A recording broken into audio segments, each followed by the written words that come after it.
Chicas, tengo un anuncio importante para ustedes. Este próximo sábado se celebra el 7º Congreso del Ministerio Valora tu Vida. Esto es en el Braulio Castillo, en Bayamón. Tengo el honor de ser conferenciante como todos los años y me alegra el poder estar allí, estrechar tu mano, bendecir tu vida.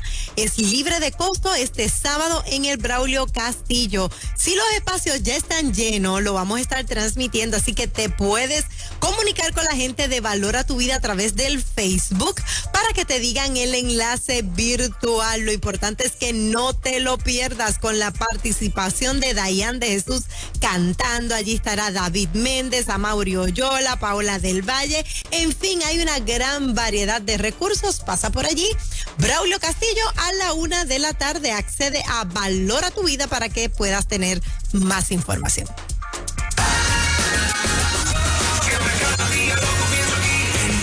Señoras y señores, llegó nuestro amigo Edwin Rivera Manso, listo para su segmento que se llama Lleva tu vida a otro nivel. Yes. Buenos días. Oye, buenos días a Fernan, buenos días a Moraima, que estuvo unos días por fuera, que bueno, ahora yo me encuentro, ¿verdad? Yo sé que ha estado el resto de la semana, pero qué bueno que estás aquí de vuelta. Gracias, y también Edwin. A mi amigo y hermano Juan, que ahora estamos, compartimos una tarea de custodiar la sacralidad de la tradición del voto. Y me encantó, me enamoré. Bien custodiada, ¿verdad? Sí, una experiencia buena, realmente nos ha cambiado, ¿verdad? La forma en que vemos las cosas y el espacio. Y hoy quiero hablar, he titulado este segmento, este ratito de diálogo, la lección más importante que aprendí del día 3 de noviembre. Y quiero comenzar poniendo un audio. Y esto es un audio que me hizo llegar, ¿verdad?, un compañero con relación a la expresión o la opinión de un comentarista, ¿verdad?, analista político, respecto a lo que significó la participación del Día del Proyecto Dignidad en la historia de la política puertorriqueña. Es una frase del analista político se llama Quique Cruz, él tiene, ¿verdad?, en un medio radial AM, y alguien, ¿verdad?, escuchando lo que iba a analizar, pues tuvo la oportunidad de hacer una grabacioncita en tu celular, y estos quizás 3 minutos, que es lo que dura el audio, quiero que lo escuchemos para partir de ahí respecto a las implicaciones históricas y de liderazgo que esta experiencia significó. Le pregunto a los dos, Quique y a Fernan, que es un veterano. Quique es analista de Noti1 y es un analista estadista. Yo entiendo que sí. Yo también creo. Sí, entiendo que sí. Su perspectiva como que tiende más al área estadista. Sí. Ok. Vamos a escucharlo. Vamos a ver. Porque iban a sacar el 1% de los votos. El 1% lo sacó Eliezer y fueron como 8,000 y pico de votos. El proyecto Dignidad no tenía las uniones con millones de dólares. El proyecto Dignidad no tenía grandes donantes. El proyecto Dignidad solamente tenían como apoyo a Dios, y lo digo con todo respeto, y a sus seguidores. Muchos de ellos viniendo de otros partidos, muchos de ellos dándole a demostrar a los 2 principales partidos en Puerto Rico que los religiosos en Puerto Rico votan y que son una fuerza. El proyecto Dignidad, que muchos le cayeron encima al doctor César Vázquez por lo que pasó con la ex periodista Ada Torres Toro, que muchos se burlaban de él, que muchos lo consideraban aburrido. Yo fui uno de los que consideraba aburrido al principio. Él mejoró muchísimo según mejoró la campaña. Y se fue como caminando por el desierto y añadiéndose discípulos ahí. Gente que viene, muchos de ellos del Partido Nuevo Progresista, porque se sintieron traicionados por el renunciante Ricardo Rosselló, que firmó un convenio con las iglesias, firmó un convenio con los religiosos, firmó un convenio con todo lo que tiene que ver religión en Puerto Rico, y luego los abandonó y los traicionó. Y ahí tienes 80,000 votos y un partido inscrito. Sin dinero, de peso a peso, haciendo promoción en Facebook y en otras redes sociales. Tienen a una senadora que va a estar aquí con nosotros mañana, o por lo menos eso fue la conversación que tuve a través de un tercero. Tienen un representante Tiene a una que fue candidata a comisionado residente, a Danora, que lució muy bien, es estadista y no consiguió espacio en el Partido Nuevo Progresista. Ahí tiene. Porque el proyecto Dignidad quedó inscrito.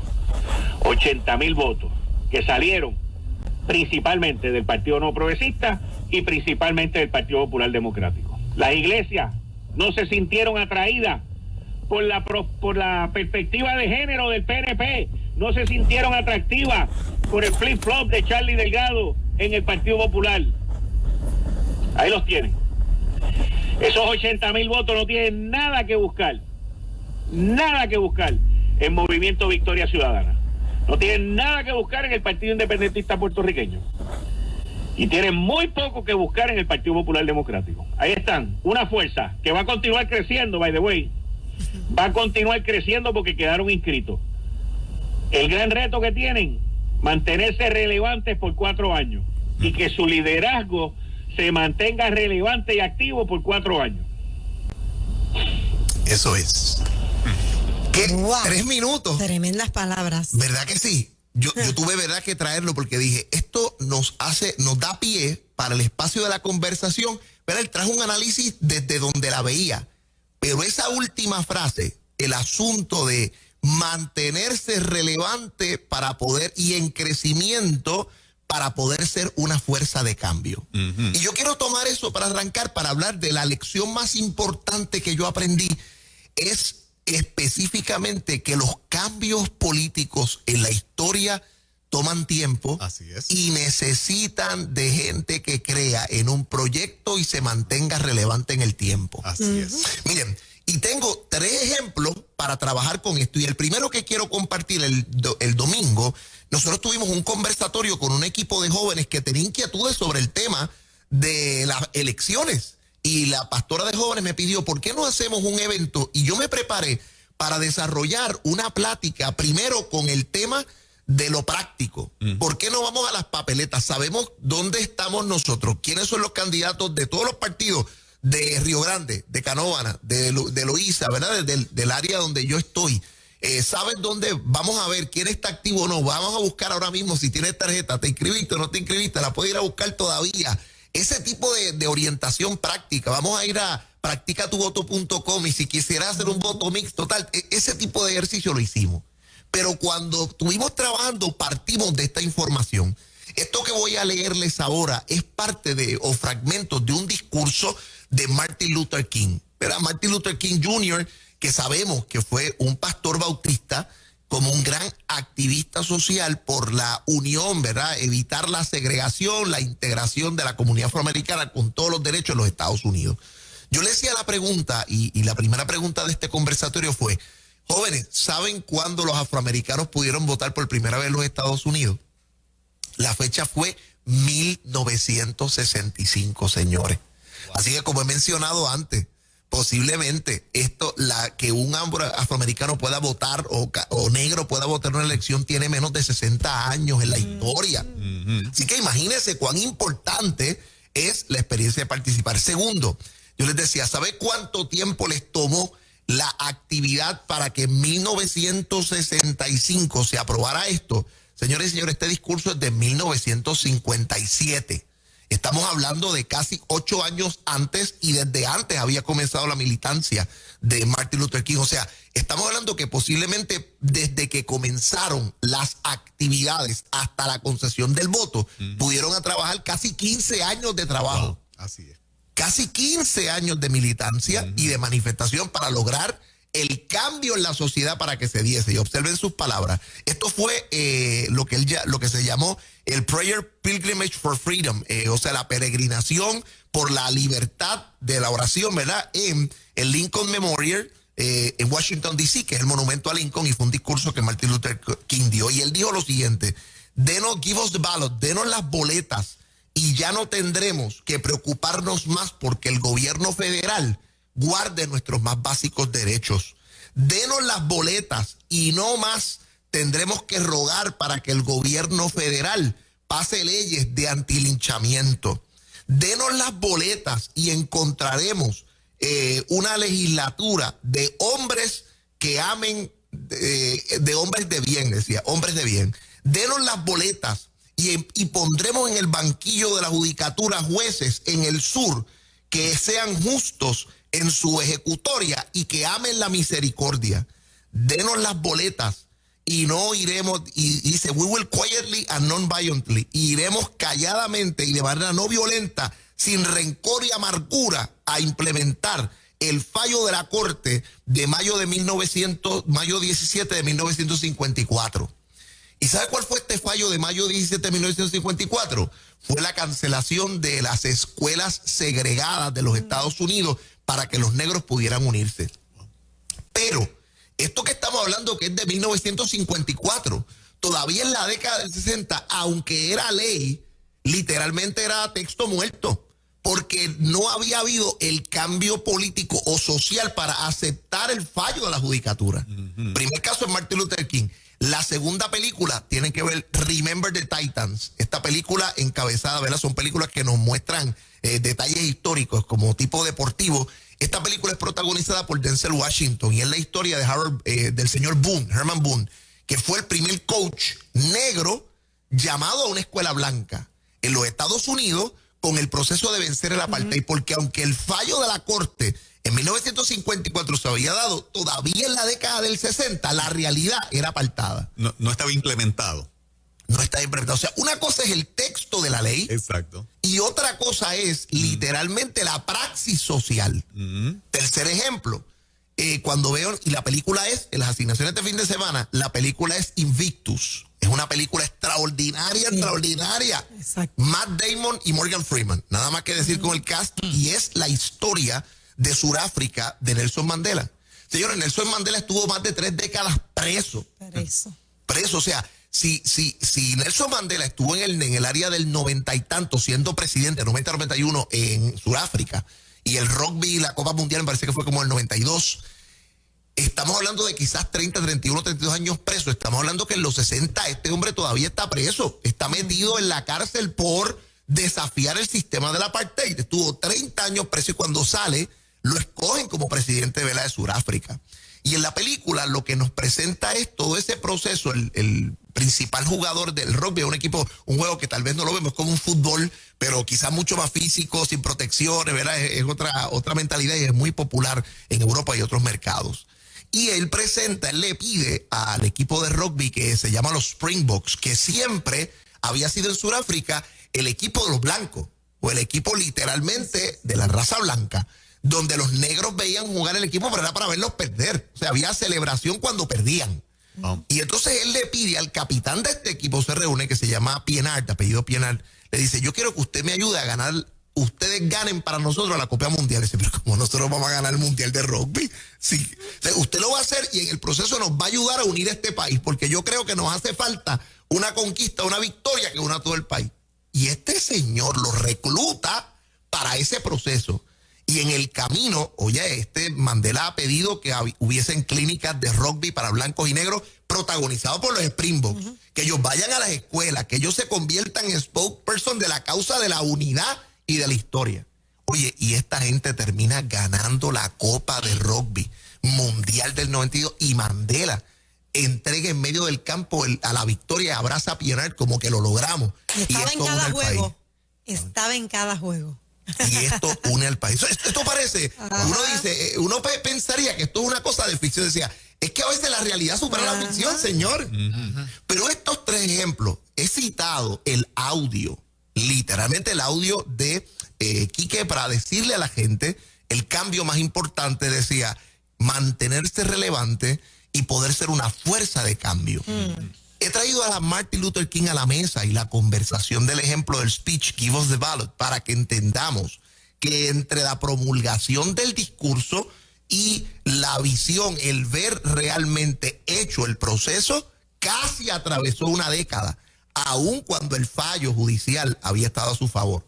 Cómo es importante saber que muchas luchas van a tomar tiempo, que la segregación racial en los Estados Unidos y la integración de los negros y blancos en escuelas tomó mucho tiempo, no solamente aprobar el texto de la ley, el comportamiento de la gente para hacerlo.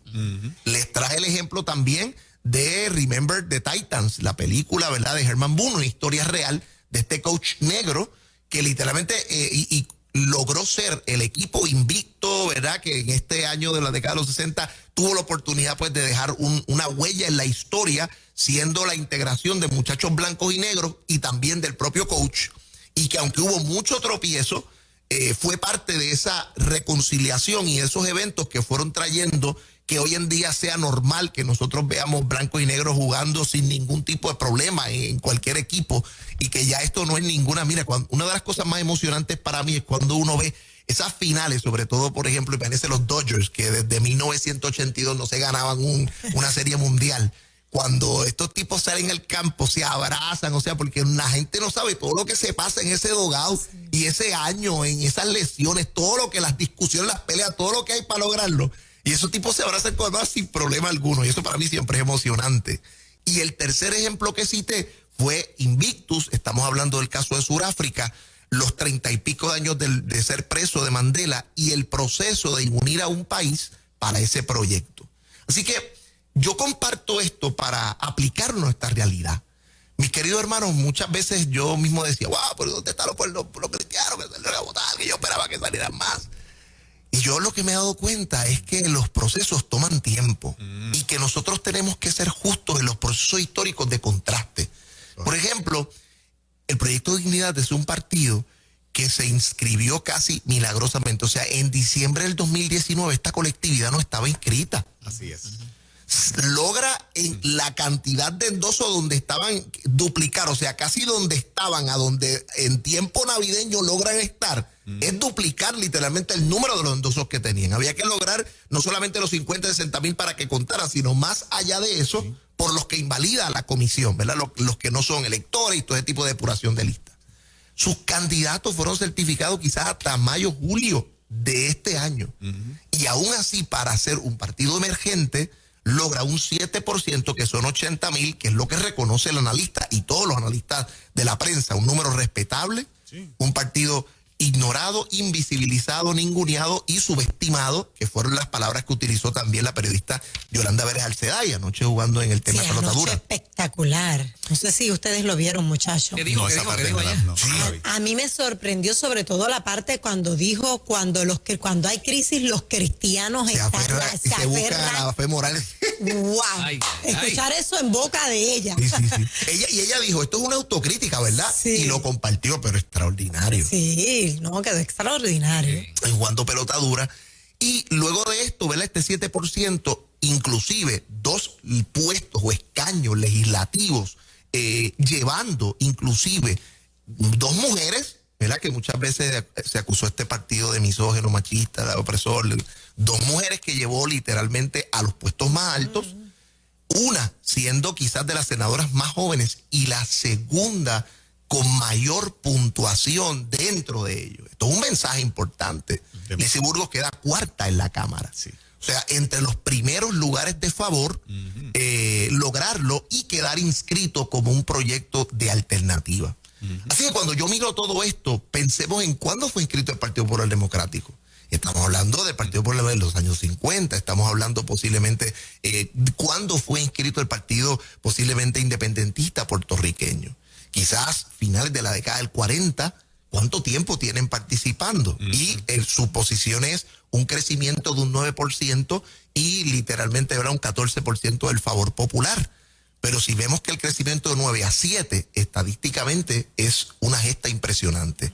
Ahora, lo que yo quiero señalar con relación a que los cambios toman tiempo es que yo y muchas personas a veces no pueden desanimarse en los procesos de los cambios y de los procesos de transformación personal, transformación de procesos políticos, procesos de iglesia, procesos corporativos, porque la gente tiene que comprar estos modelos, tiene que aclimatarse a pensarlo, tiene que atreverse a ser diferente, tiene que atreverse a retar el status quo, y estas cosas son difíciles en nuestra sociedad. Sumamente difíciles, máxime cuando tú tienes líderes tan reconocidos de nuestras filas que insisten en que todos permanezcamos en los 2 partidos principales.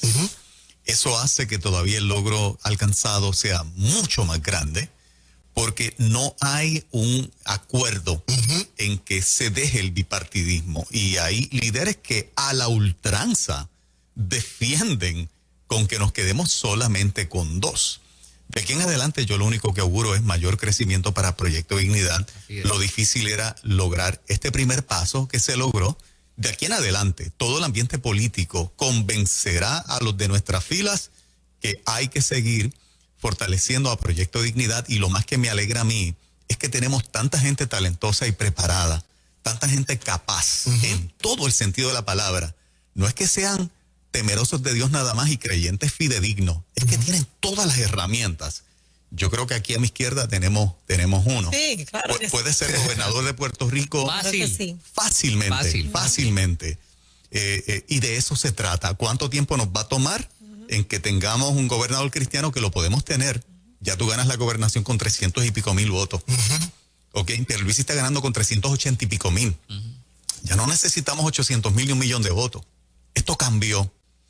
Y cambió y no hay marcha atrás. El que piense que los 2 partidos tradicionales se van a volver a fortalecer, no sabe el tiempo que está viviendo.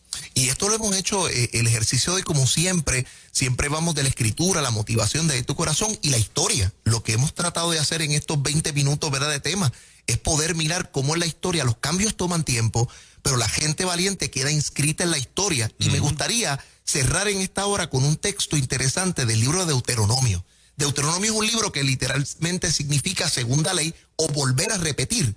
Moisés toma este libro antes de partir y le deja esta pequeña ley de recordatorio de los 40 años de la peregrinación en el desierto para que no se olviden de lo que Dios ha dicho. Y Moisés señala en ese proceso, en Deuteronomio capítulo 30, versículos del 15 al 19, mira, yo he puesto delante de ti hoy la vida y la muerte, la vida y el bien, la muerte y el mal.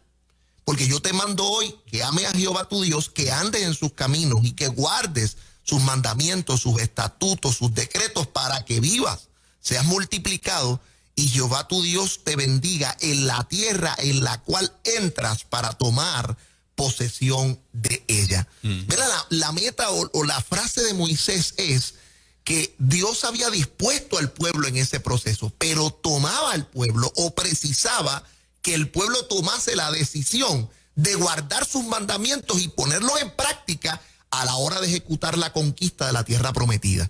La promesa o la garantía de la promesa de la tierra prometida no vino acompañado de una orden de desalojo, ¿verdad?, con la gente y los enemigos. La orden de conquista vino acompañada de valor para deshacer y despojar a los que habían tomado la tierra para ocuparla. He puesto delante de ti la vida y la muerte. Nos toca a nosotros escoger y nos toca hacerlo de manera con prudencia. Yo creo que Proyecto Dignidad tiene una gran oportunidad y un gran rayo de esperanza. Será juzgado por la historia. Las 2 líderes también serán juzgadas por la defensa que hagan de las posiciones más importantes de la fe, y habrá un pueblo también orando por ellas y disponible para servir.